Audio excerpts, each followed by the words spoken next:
Well, hi, and welcome to my shop here today. Hey, what am I going to do today? I'm going to move on to the next tube in this radio. Okay, I fiddled around with the output tube, yesterday, so we're going to back up to the 6SQ7. That's the tube I changed in both these radios because the one that was in there had taken a bit of a beating.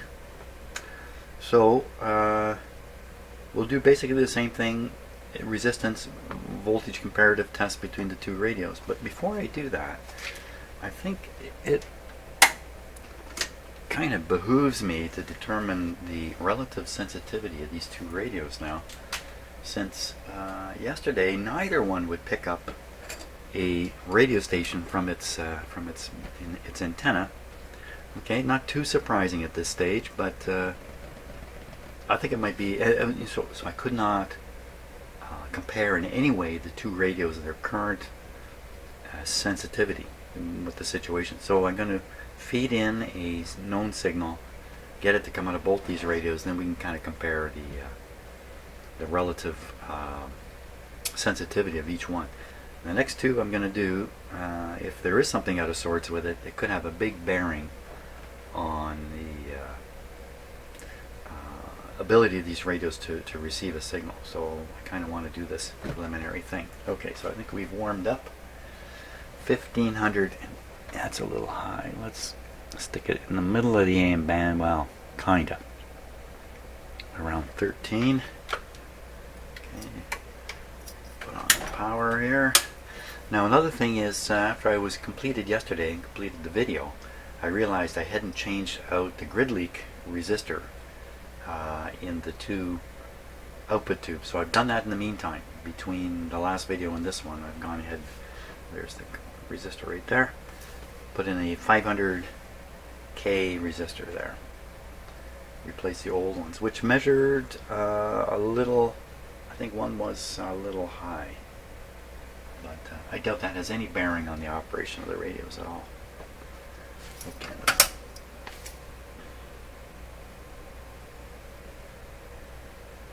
Okay, let's see what we got. So that's on shortwave. Let's put it on to AM. Both radios on AM.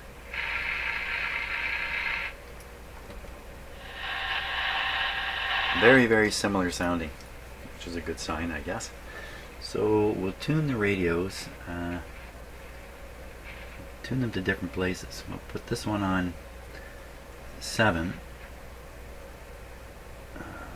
Make sure I'm on the right band here. Right now, 7.7 megahertz, and we'll put this one, well, I'm too close to each other, on 110. And we'll turn the volume up. Can't turn it up full, so we'll turn it up.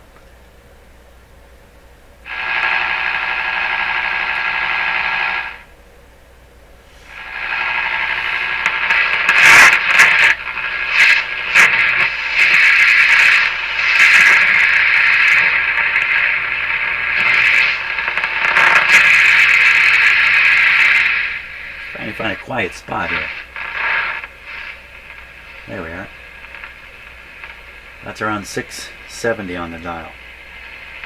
Okay, the spot I picked at random was no good. Too much noise there. Okay, let's try this radio now. I think that's okay. Okay, very similar volumes. What I'm going to do is I'm going to turn this till the flat side is pointing straight up. That's how I'll set the volumes to the same level. Then we'll apply a signal, tune it in by tuning the signal generator, bring it up to a certain earful, and then switch radios and see what kind of earful I get from the other radio. We'll start with mine. So turn the volume up. And it's tuned in around 1010.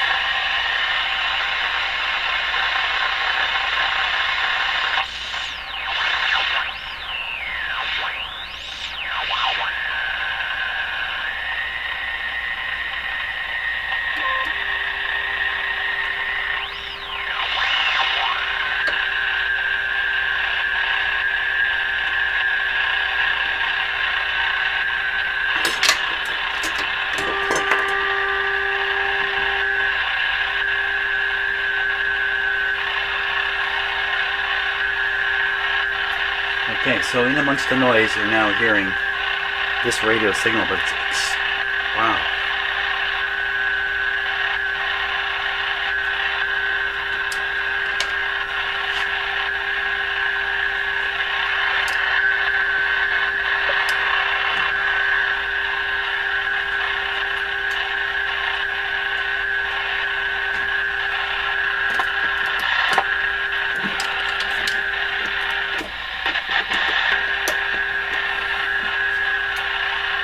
Okay. Just checking a few things there. Now, unfortunately, the signal is coming through almost at the same level as the noise, and that's because there's no direct connection between the signal generator and the radio. In fact, for reasons I won't go into, the signal generator is currently hooked up to a long wire antenna in my backyard. And that's what this radio is actually picking up. A signal coming from an outdoor antenna and everywhere else along the transmission line and everything, which doesn't amount to much signal. So this is what we got.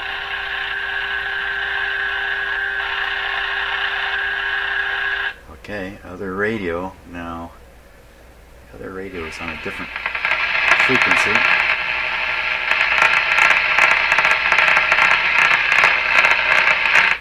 I gotta move it here. I gotta move it up higher. Let's move this. So I'm worried about the local oscillators interfering with each other. That's why I'm trying to keep these radios a little separate. But this will be okay. This will work.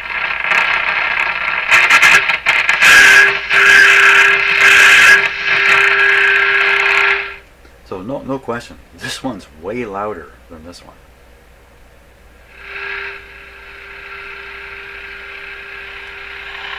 Of course, this one's tuned differently now. So in the AM band, based on this somewhat questionable test, this guy seems to be a lot more sensitive than this guy. It's kind of surprising. I thought it was the other way around. But you know, this is not a certain amount of bogusness in this test, but that's okay. I think it's different enough to be valid. So let's try the shortwave band now. Kind of do the same thing. Okay, on shortwave we're around 10 megahertz, and this guy will leave tuned out, so we'll start with this one. Just a hum. Of course, there's no antenna connected. Really. No antenna. Well, let's just try this with no antenna. Let's see what we get. The antenna mounts to this little bit of wire here. So, but it may pick it up. So 10 megahertz.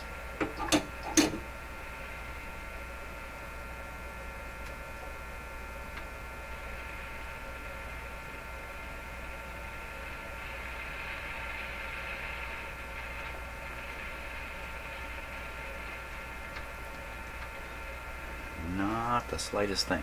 Okay, so we'll change our arrangement here a little bit.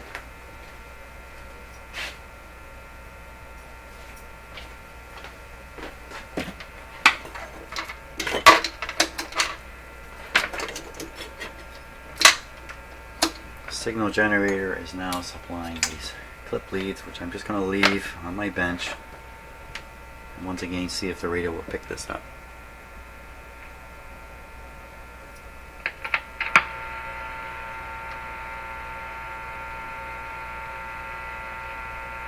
There's a different kind of hum in it too. Let's go full power here.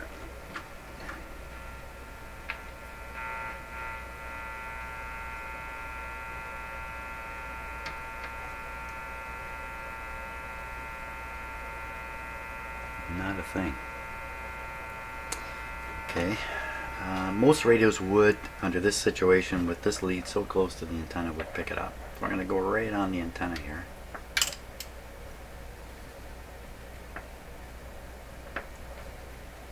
And right on the ground. Did I find out these were backwards? These were the other way around? No.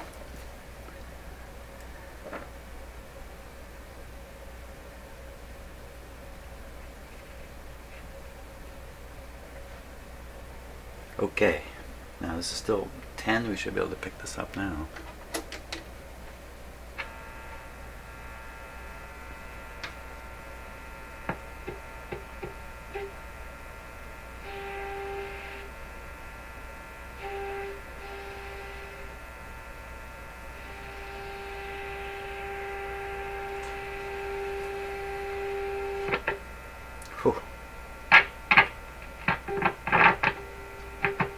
boy, we got to go after this tuning problem now.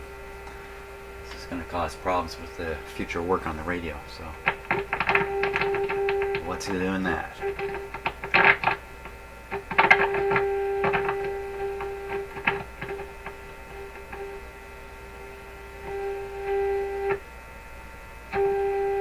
Wow. So when I'm doing this, I can see all kinds of things flexing. This whole frame is flexing. This panel, which is grommeted off the main chassis, is flexing. Of course, all these pieces are flexing under the string strain, just a little bit.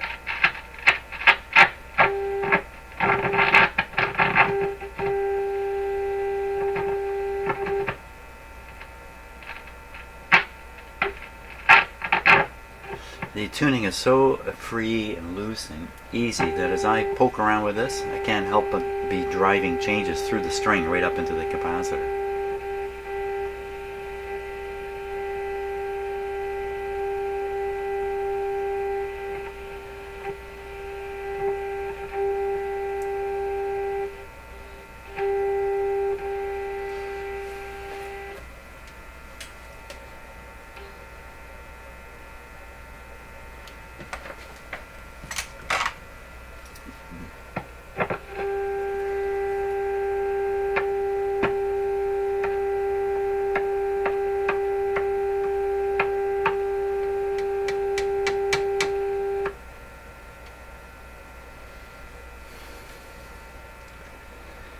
I think it might be this plate. You know, kind of far-fetched how a plate like this could affect the tuning of the radio. But wow, it's gone here. Where'd it go?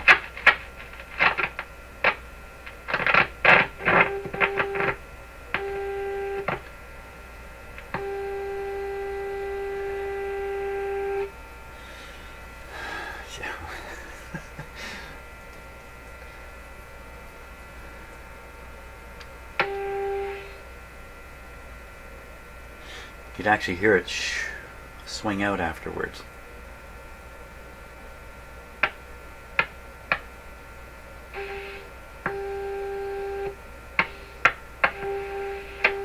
Okay, well, we know this plate here is extremely sensitive. Let's try some other parts. Wow. Okay, sensitivity's everywhere.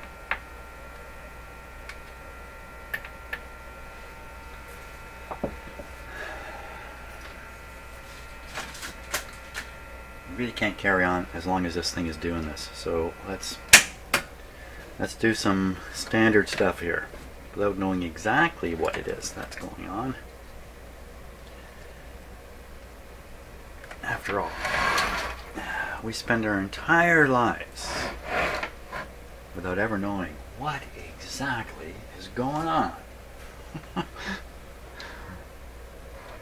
So what I'm going to do here, I'm going to make some assumptions on what is causing all that noise and troubly stuff. I'm just getting another camera ready here. Let's switch to this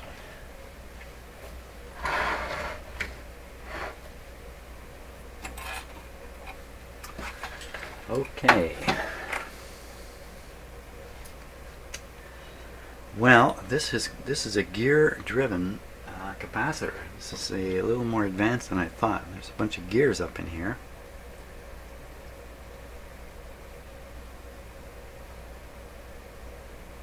There's something.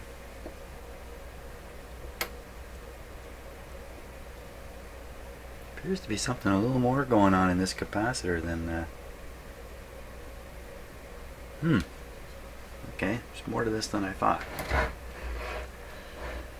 So I'm looking right down in here, and as I turn the dial, you'll see they've got a wiper thing doing this. See it protrude out here.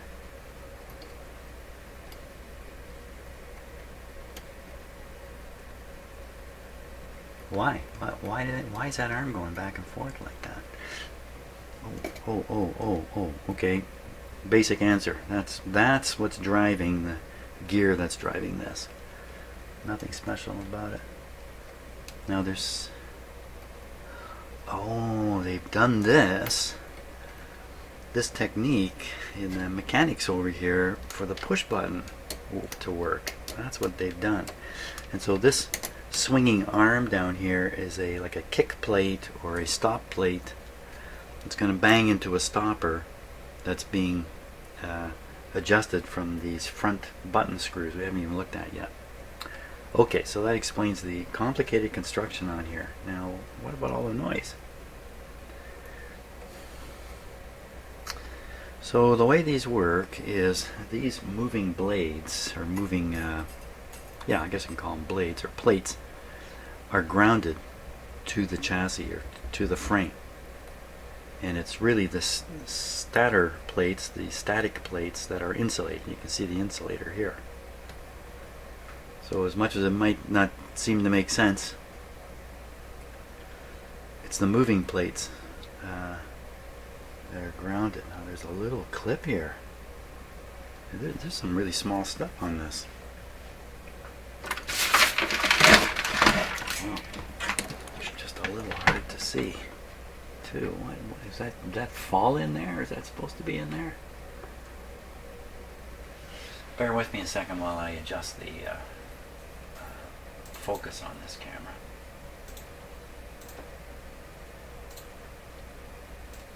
As I've explained many times, I like to use fixed focus because the autofocus is very difficult in these kinds of complicated. So what is this? So I think this is in its proper place.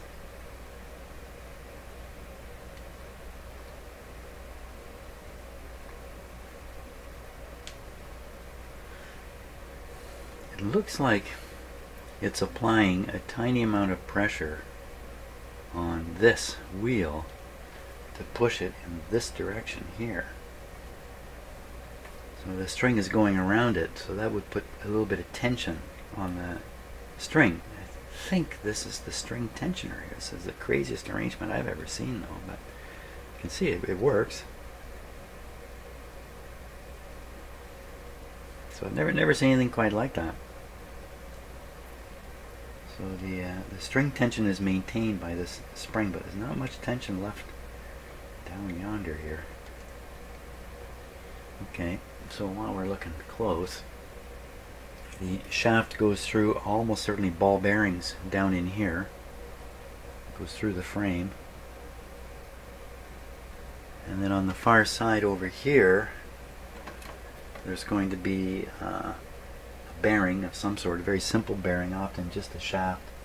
It's not completely simple. You can see there's an adjustment screw with a locking nut to change the pressure on the center shaft here. You sort of tighten it up enough that it doesn't wander around. So I'm looking at all the plates here to make sure none of them are bent. Some of these will be bent on purpose. These ones don't appear to be. It's possible this outside one is bent out a touch, but I don't think so. This one looks to be in just a bit. So I'm going to turn on the radio and we'll do a little sensitivity check and see if we can sort out. We'll give a little bit of effort to see if we can figure out where exactly is the staticky noise coming from. Now, because the one of the symptoms is the radio retunes when the static goes. It almost banks this shaft. Okay, let's just get this ready here. Volume down, power on. Both radios coming on. I'll leave it like that. I can actually turn the other one off. There. Give it a moment.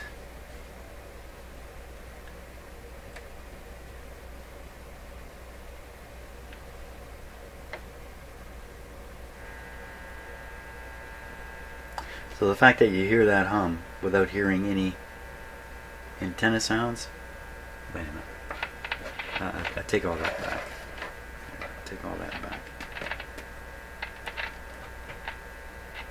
what I was going to say was the hum is too pronounced here in this radio. I think it is.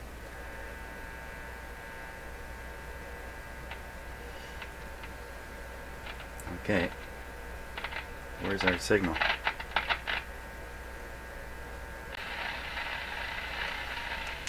Okay, let's get this tuned to 1400 here. It's 1320.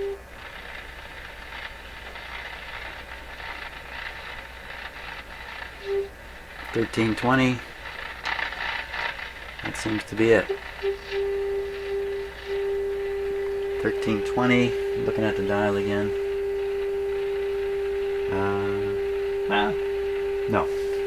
No, it's not that. It's dialed to 1400. Now we'll tune it a little bit. We'll get this thing jumping here. It's not jumping. A little bit. So I think I just tuned it.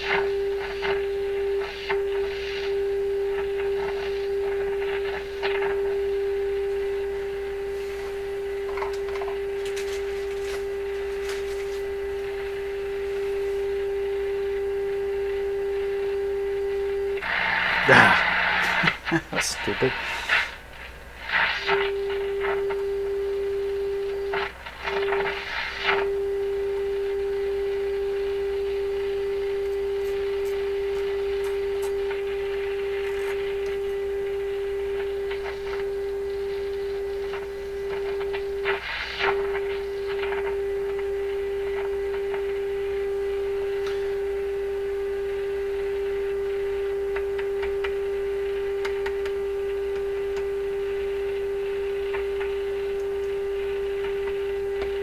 Where'd the sensitivity go?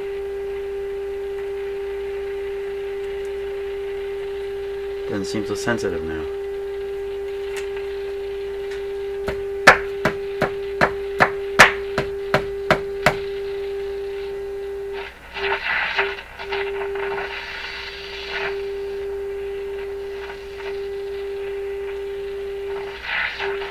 It's happy on this angle. So as I'm tuning back and forth, I'm seeing if it's tuning smoothly, back and forth, smoothly, or if it's actually doing this as I tune, kind of stuttering along.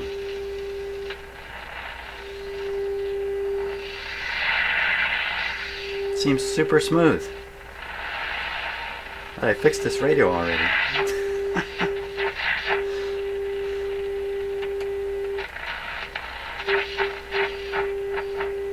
What happened to the super sensitivity? That's just from moving the plates around.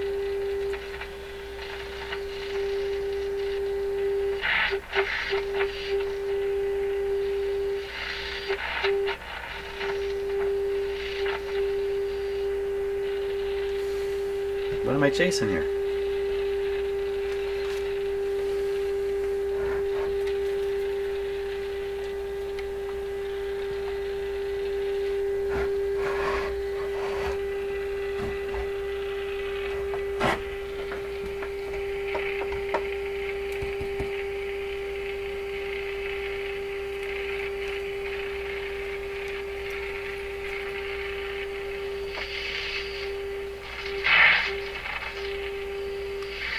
Well, I don't know what to say.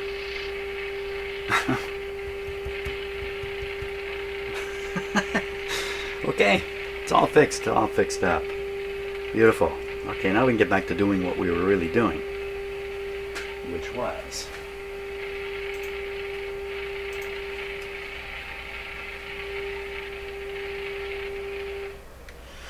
we're going to compare the signal strength on shortwave in these two bands, these two radios. Was I not? Okay, so they're both on shortwave. Shortwave, the only place the problem, maybe that's what it was, only on shortwave. Duh. Okay, so we're tuned up to around 12 megahertz. This radio. This one's off. 12 megahertz. 12. 13.2.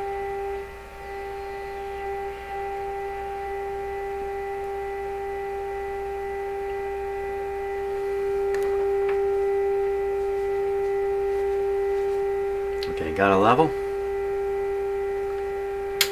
Turn on this radio. It's on shortwave.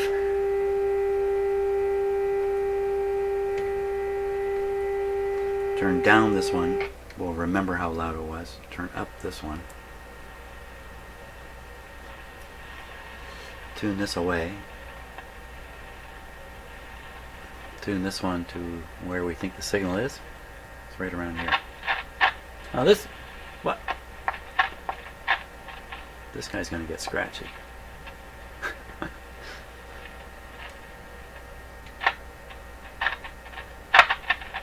I done hear it. Oh.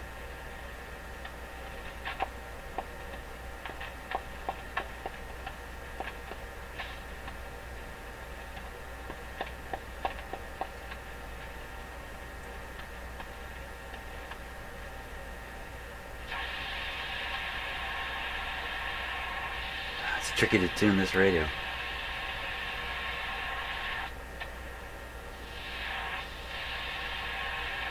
So it's picking up something. There's nothing connected to the antenna yet. How much you want to bet it's coming from this radio?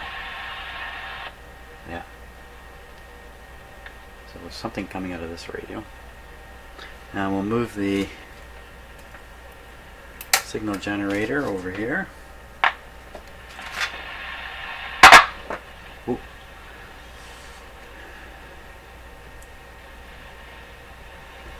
And we're trying to find something around 12.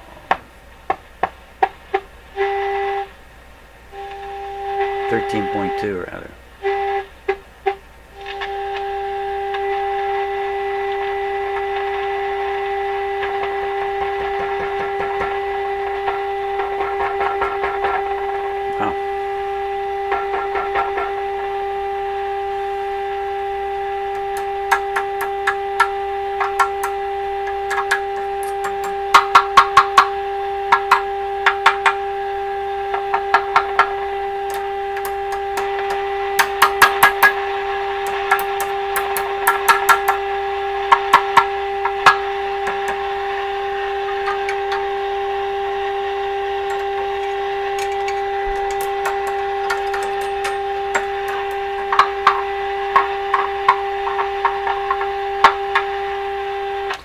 So the whole tuning capacitor is microphonic, and this is not too surprising because any variation in the tuning is going to cause a variation in the output of the radio.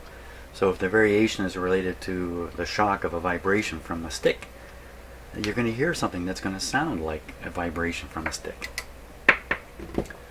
So, but that's really sensitive. It's way more sensitive than most radios. In fact, most radios you can't get it to do this. Not like that. So now it's still possible. It's something to do with the way the whole capacitor is bolted onto the chassis. I'm going to wiggle this whole thing here.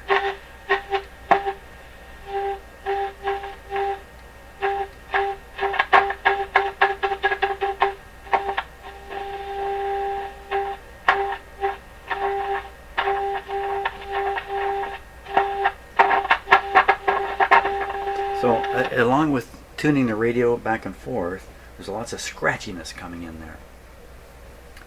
Where exactly that's coming from, you got me. There's just a lot of possible places. So the most likely place though is the tuning shaft where it penetrates the tuning capacitor frame.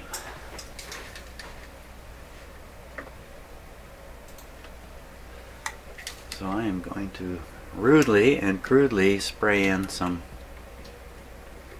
WD-40 into here. And I can see what I'm doing.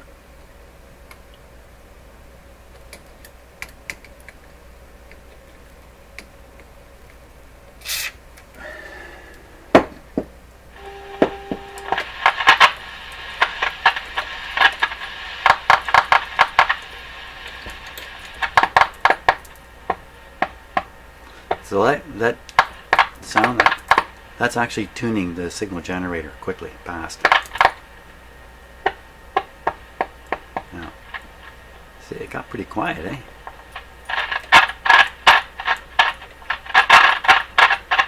Something over here. Okay, a couple more places those tuning capacitors can be lubricated. Let's shut the power. We'll do a big number here. There's a big number coming.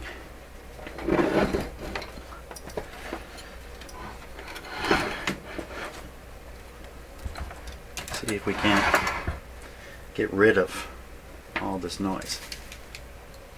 So I did the shaft down in here, likewise in this one.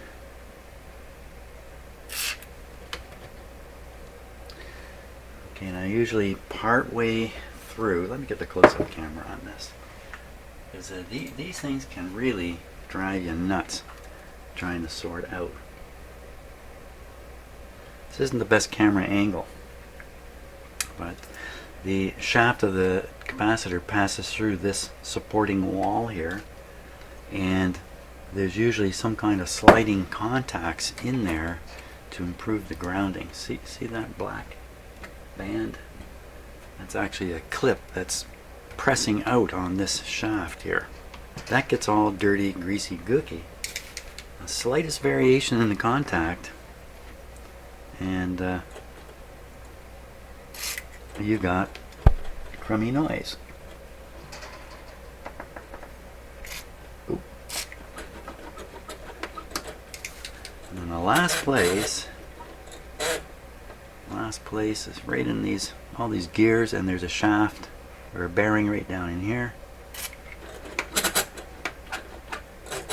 It's as if this thing needs to be loosened up at all. And that's coming from the string bobbin.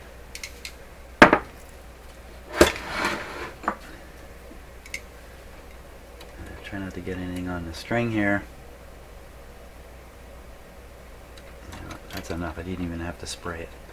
And likewise down in there, in the back, I get it from behind here. Just again, just a dab.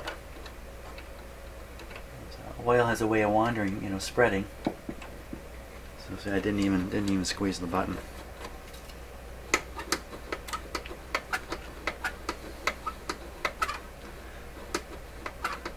Okay, now we'll just do the same. Do the same to this one. Okay, we did it in there. We gotta do it here.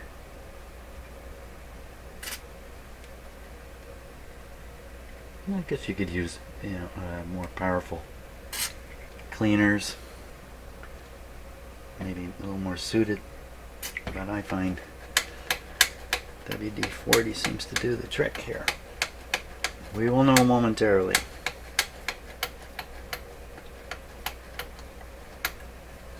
Okay, make them a little happier down here.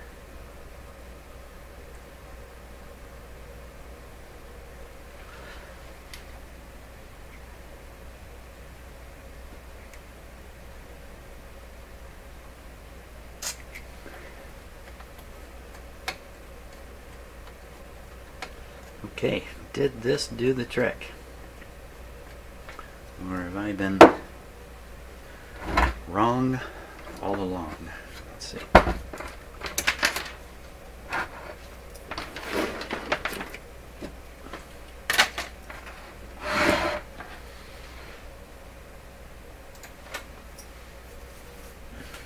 Okay.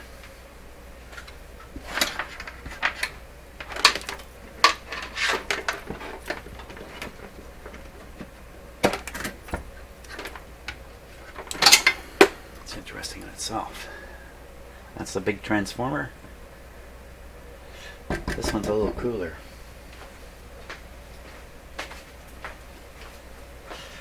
Lots of observations. Okay, so we're ready to start again. Good. Fire them up. So this one will turn down the volume. This one will turn up. What happened to my chassis jumper? Chassis jumper is missing.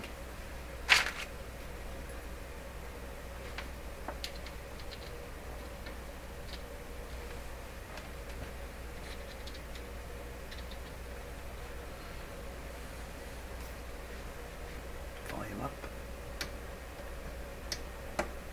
Oh, we're on restricted power. Full power. Full power.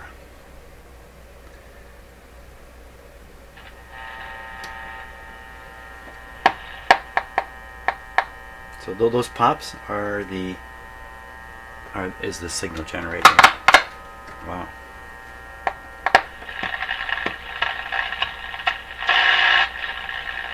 Seems like the sensitivities come way up on this radio. Is that my imagination?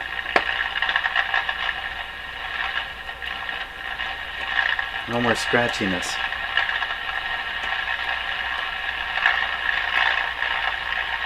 What's going on here? Uh-oh.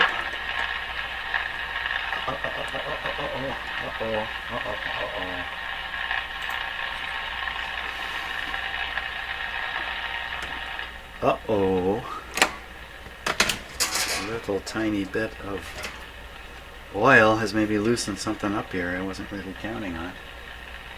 Let me get the camera angle just a wee bit better here, because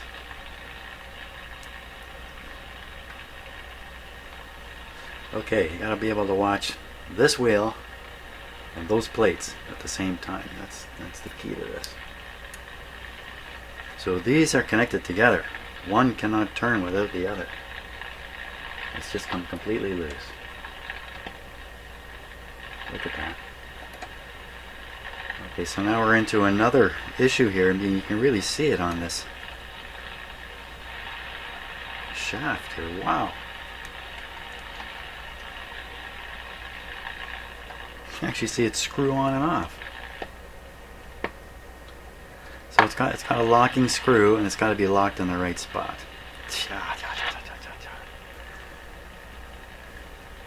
It's got two locking screws.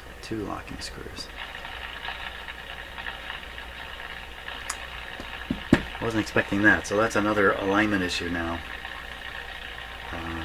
But if you notice, no static. Let's put it on the other band here before I fool myself. That's AM radio. Beautiful. Okay, switch radios.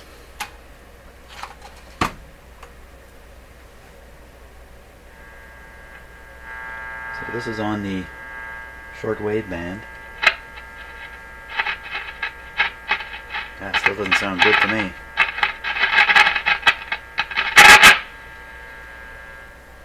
Wow. Who's doing it?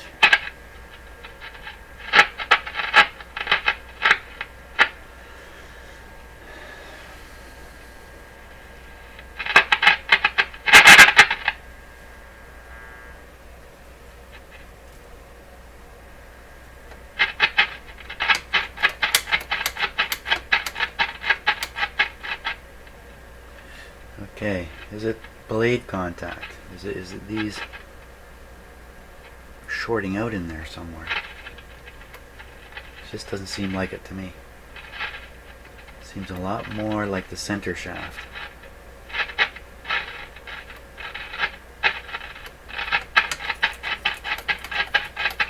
No matter how much I do that, it doesn't seem to change at all.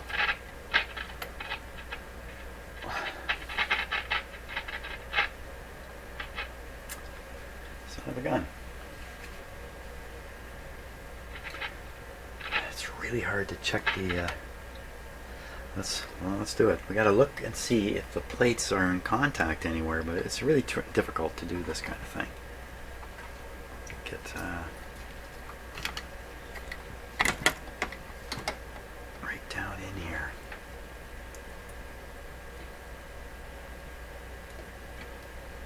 Give me a second to get this set up.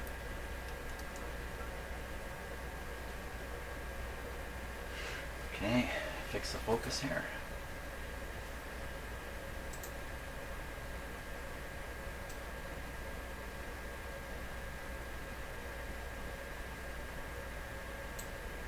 Now, are any of those guys touching each other?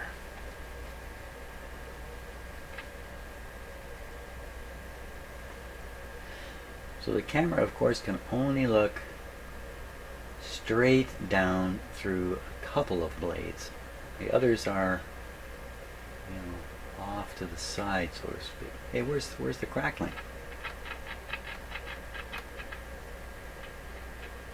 You can see how the outside left one is bent outward slightly.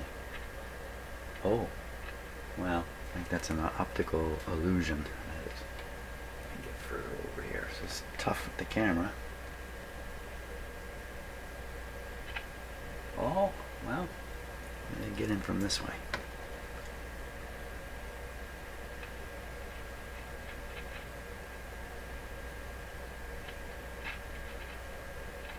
So it looks bent out in this area, but when you get up here, I don't know.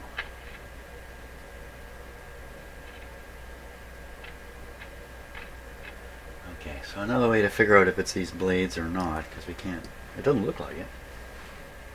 Another way is to touch the individual blades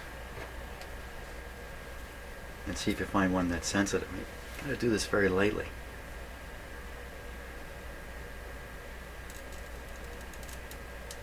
So what I'm doing here, make sure you can see what I'm up to, even if it's a touch out of focus.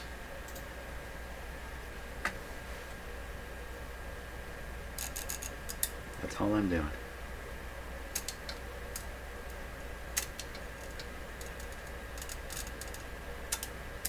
Nothing. So we get this into a crackly spot.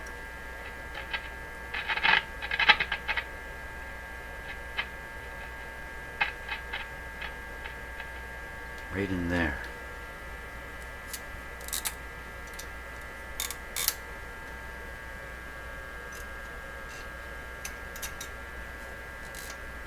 None of that did anything.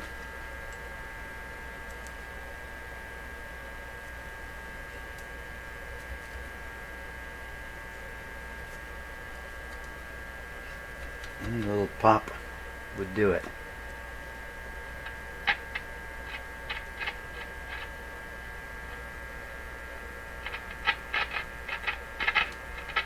I wonder if it's that shaft way down at the bottom there. Way down there. Any piece of metal that's inside this capacitor, any piece of metal that's kind of floating around potential-wise, that would be things that should be grounded by contacting the frame. And contact support. Let's go right down here.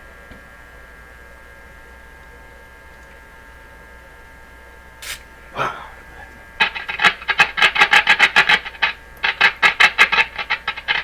That didn't do it. Let's try the other side.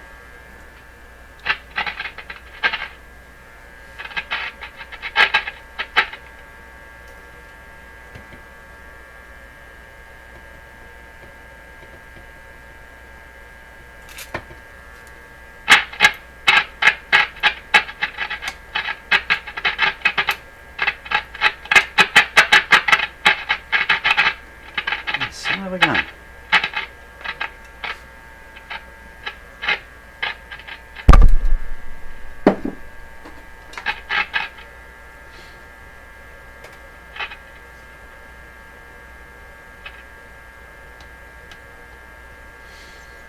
It's nothing to do with this. What is it?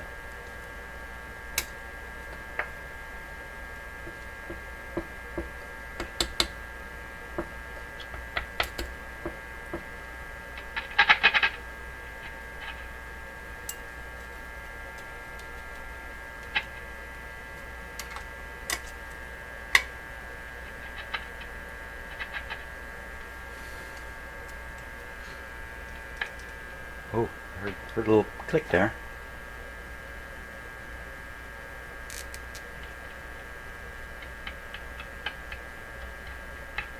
So there's a sensitive spot, and I'm tapping and tuning through the sensitive spot.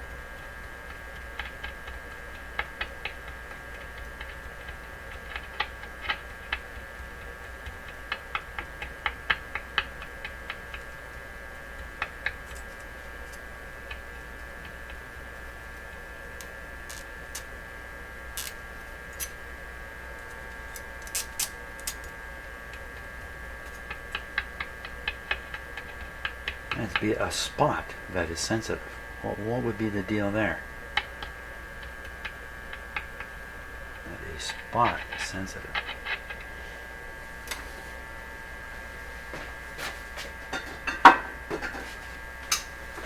Yeah, I've got some stronger contact cleaner here. I'm going to blast into the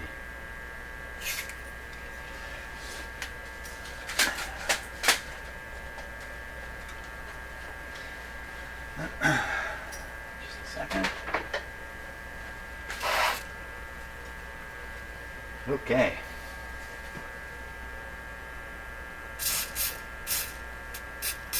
Come on.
You know what?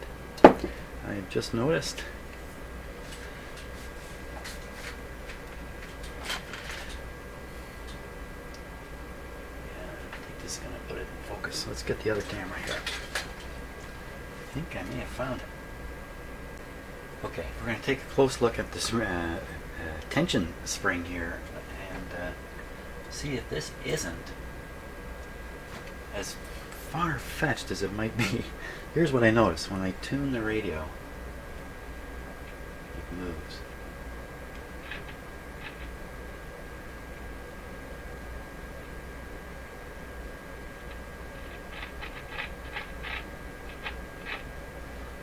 Okay, I'll move it by hand now.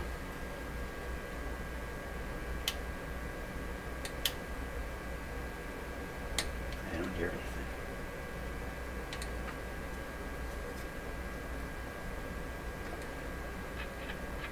Okay. False alarm. Couldn't see how that would do it anyway. Is there another wheel in here that could do that? I don't know how these wheels could ever make it sound like that anyway.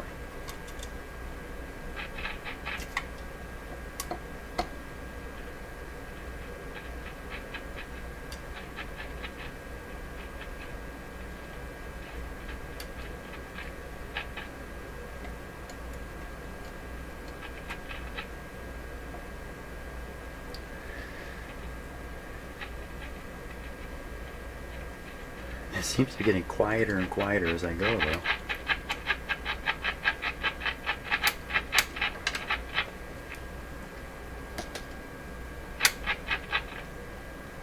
What am I missing? There's the ball bearings.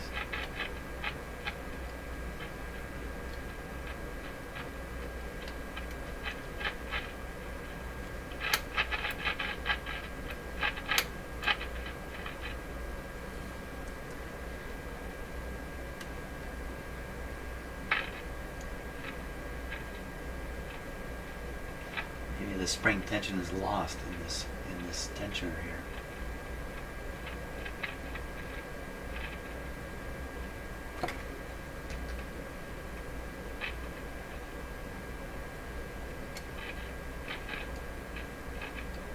Yeah, I've never done this. Maybe I need to pop that spring out of there and pop it back in.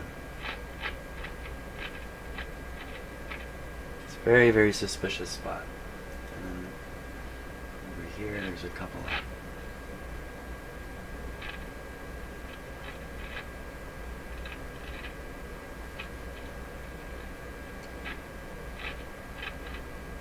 Okay, so we're going to go on the basis. It's got to be this.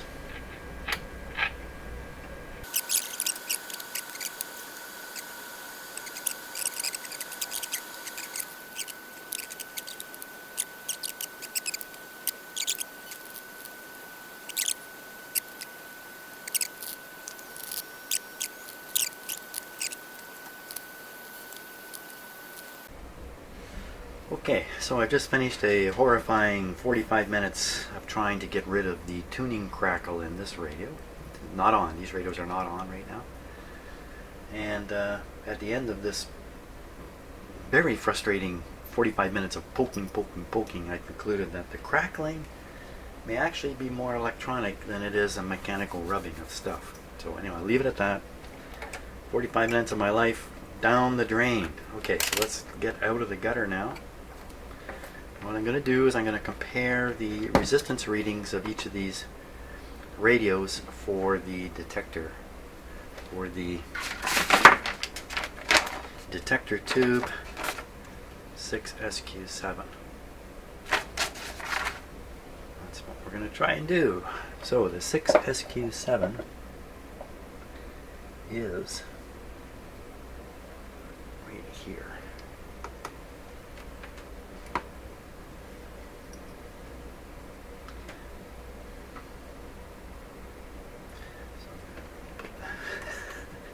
Been a bit of a long morning for me here. Hey, last night we had tornado warnings here in Aurelia. Tornado warnings. You know, tornadoes used to be something that I just thought happened in the mid-states. But they actually happen across Canada, through the Midwest and in Ontario here with some regularity. I don't know if that's a new thing or not so new a thing. Okay, there we go. Pin number 1. Get a 0. Pin number 1. 0. Pin number 2.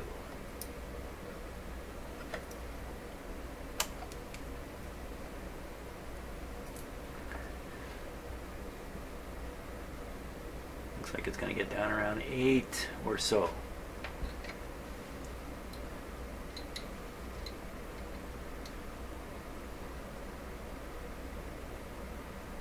down a little lower, more like a little below 6.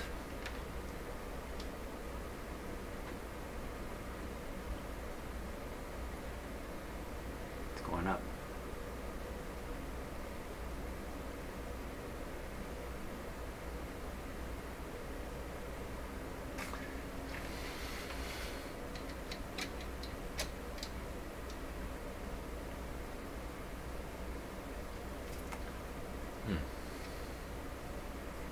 A little different there. It's got this old capacitor here, but really, even the oldest capacitors, they're really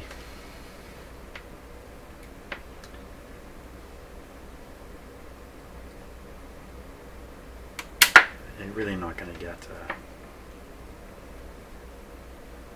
a readable leakage with an ohm meter. I can't believe it.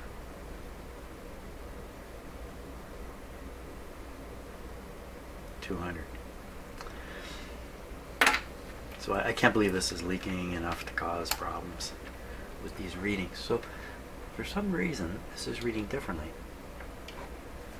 in this radio than oh got room for another row? Oh no, I've got it in here. Hold on, Jim, complete a thought. Okay, so for a minute there I thought I had removed the chassis bond between these radios. No. Now that's kind of interesting. This plate is copper, not these. I wonder why this one. Yeah, who knows? Focus, man, focus. Okay, on to the next terminal. This one is actually not a tube terminal, I don't think. Oh, yes, it is. 0, 0. Next one, about 1 meg ohm on the next one.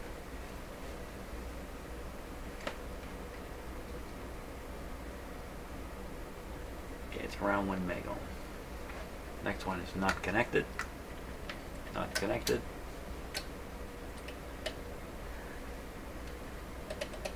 Next one looks open.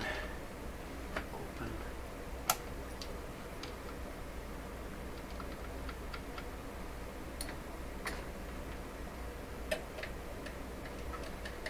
So they both appear open, and I'm sure because it's extremely high impedance.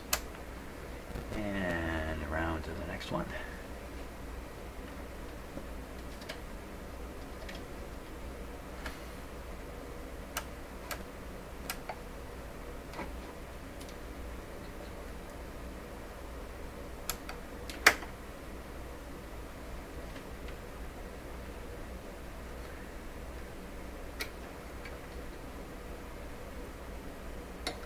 Zero is, and this one should be 0. You can see the ground on it. So we got one that's a little bit different. Let's try that again. Focus in on the one pin that seems to be reading a little different.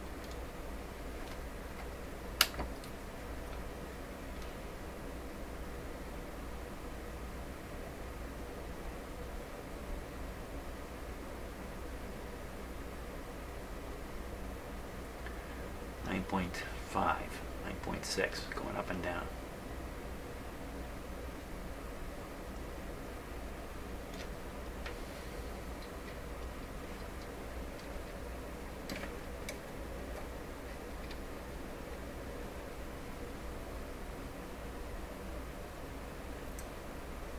So we're getting 9 on one and 6 on the other. Megohms.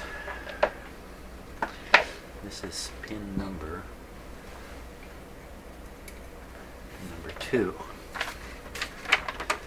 Pin number 2 is the grid.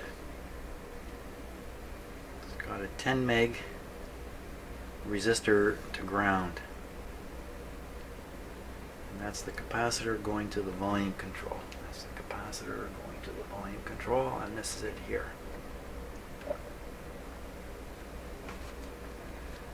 Okay. So the resistance to ground is probably what's different. 10 meg. 10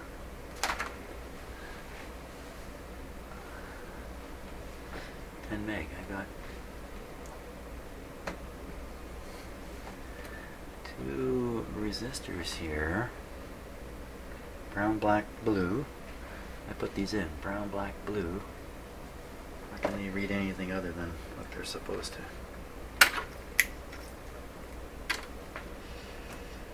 10 megs.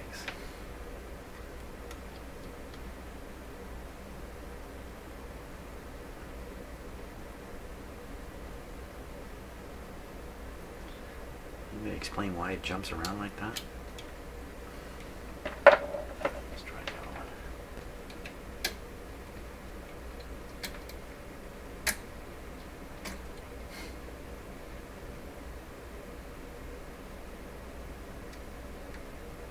Seven.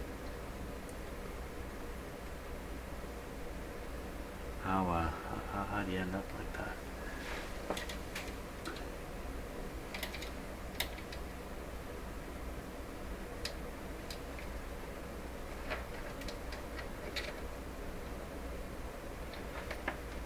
Huh. Your resistor is bad.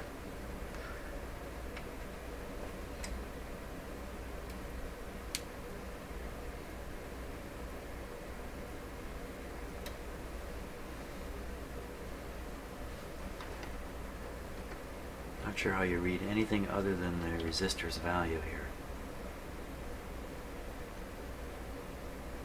Yeah, it's just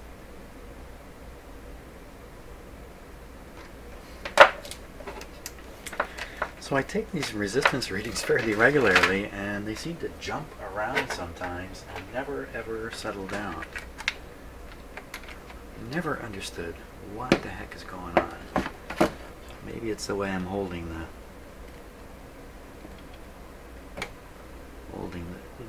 leads.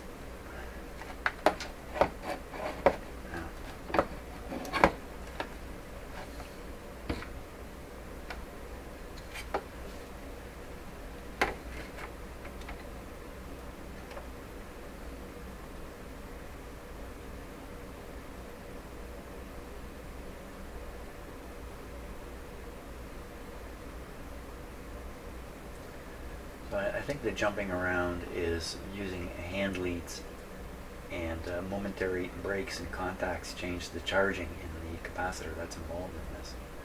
So this is eventually working its way up to 10. Now, how come? How come it's working its way up? That's always an effect of a capacitor charging. I'm reading across this.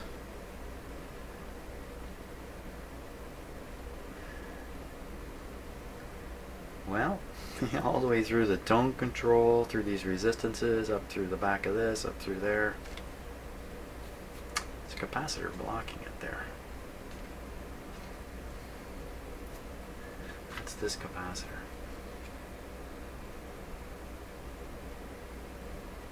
Okay, I don't know. I don't know what to think. These tests aren't getting me anywhere. Let's try voltage tests. Not getting me anywhere clear. Clear understanding.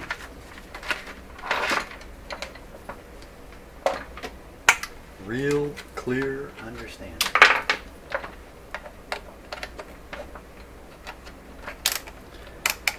Okay, so we'll compare the voltages on these two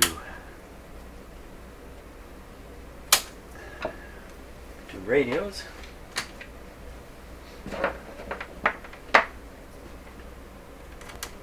Oh, you know what? Wait a minute. Let me use my this meter. Okay, full power is what we need. We need this on.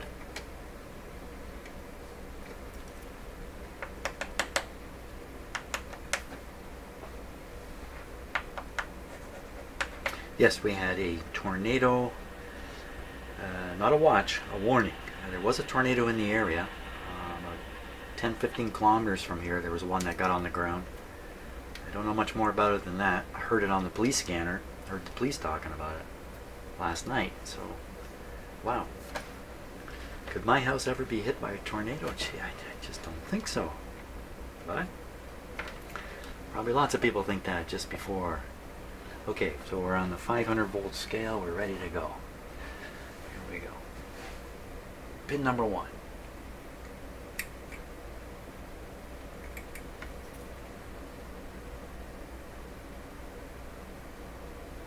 Zero on 1. I'm sure it's the same over here because it's grounded. Pin number 2. Now this is the grid. So it's a very small negative voltage. What do we get when we do this? So that's about 0.6 volts. We come over here. 0.6 volts. 6 SQ7. 6 SQ7. 6 SQ7. And what is the grid potential supposed to be? Maximum characteristics, grid voltage, -1, -2.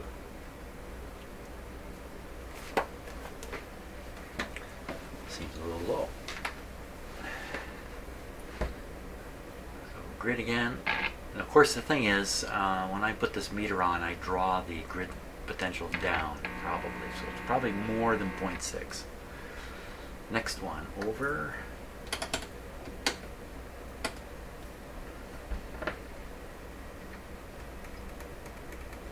Grounded, I can see it. Next one, nothing. This one is grounded. Next one, oh, this one, nothing.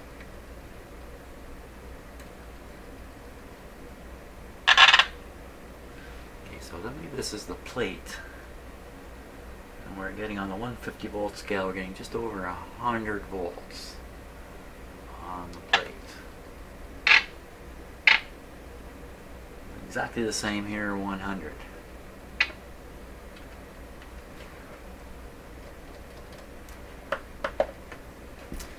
So the grid is the one whose resistance appears a little different. The voltage when measured with this voltmeter shows up the same. I don't really have too much reasons to doubt that these circuits are working well. We have at least one capacitor, this one here. It should be changed out. I will do that. Okay, so I've changed the two capacitors here, and now I'm repeating the resistance test. So this is the first radio. There's a 10 meg resistor to ground on this terminal, so I'd expect this to kind of come down to around 10. Certainly where it's heading this time. And this one, exactly the same. So now, time for a strange test. Strange test. We'll put this on 200 millivolts. Take this capacitor. You know what? I'm going to do it with the clips here. I'm suspicious of something here. Don't get too excited now. Okay, so the meter goes down to 0. I'll now hook up the capacitor.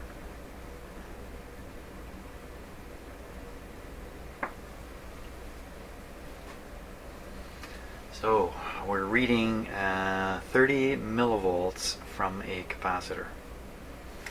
Let me get a brand new capacitor here. Brand spanking new. Just to give you a little better idea of what I'm doing. So it's bleeding off the charge, but at some point this will stabilize, and this thing is a battery worth that amount. Now, is there a voltage inside a brand new capacitor?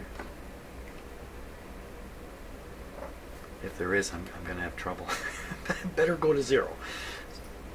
Right to 0. So what's happening? So it must be some kind of galvanic action inside these. Now, I've tested lots of capacitors like this. These older ones that are a little bit leaky also have a bit of voltage in them. See, that one, when I first hooked it up, it had quite a charge in it, but it bled off right away into the meter. But still, this is what I think is throwing off my ohm meter readings, because you flip over to ohm meter,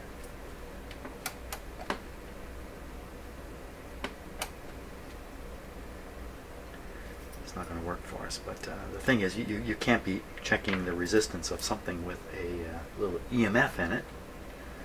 I think that's what was going on here, and I was testing, and I've seen this before where my meter seems to go around and around, well, back and forth, around a value. When I'm doing these things, now let's try this one. We'll test these on the actual capacitor checker in a moment too.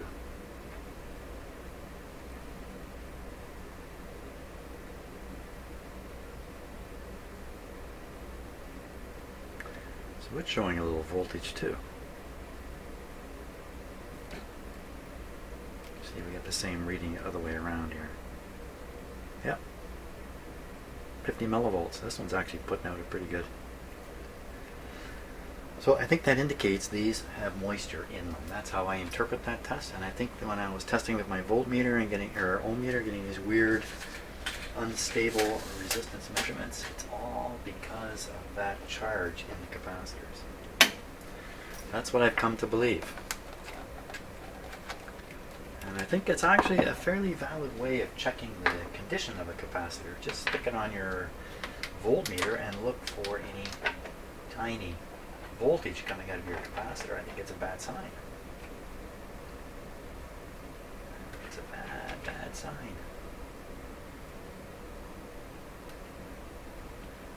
Okay, what about bad signs on this? Okay, so 25 volts. What will the eye do? It's only partially opening. Isn't that something? So when I look at these capacitors, I go, wow, I almost didn't want to take this out because it seemed to me to look beautiful. 25 volts, can't open the eye all the way. This won't open at all. It's not very healthy. It's a leaky guy. And this, what was this guy doing? This guy was right on the grid. It's supposed to be blocking or feeding through the audio from the volume control over to the grid of the triode in the detector tube. Okay, get that right. I think I got that right. Where's our other capacitor? It's this one. This guy's doing the same thing in the other radio. That's much worse looking. What can you do with 25 volts, buddy? Oh, not much. So, two leaky capacitors, both generating voltages, a tiny voltage, through galvanic activity deep inside the capacitor. Good. So the new ones are in. I think that's it for the detector tube at this point. And yeah. So what would be next? Next would be the IF amplifier tube. So that'll be the topic for tomorrow. Thanks for watching.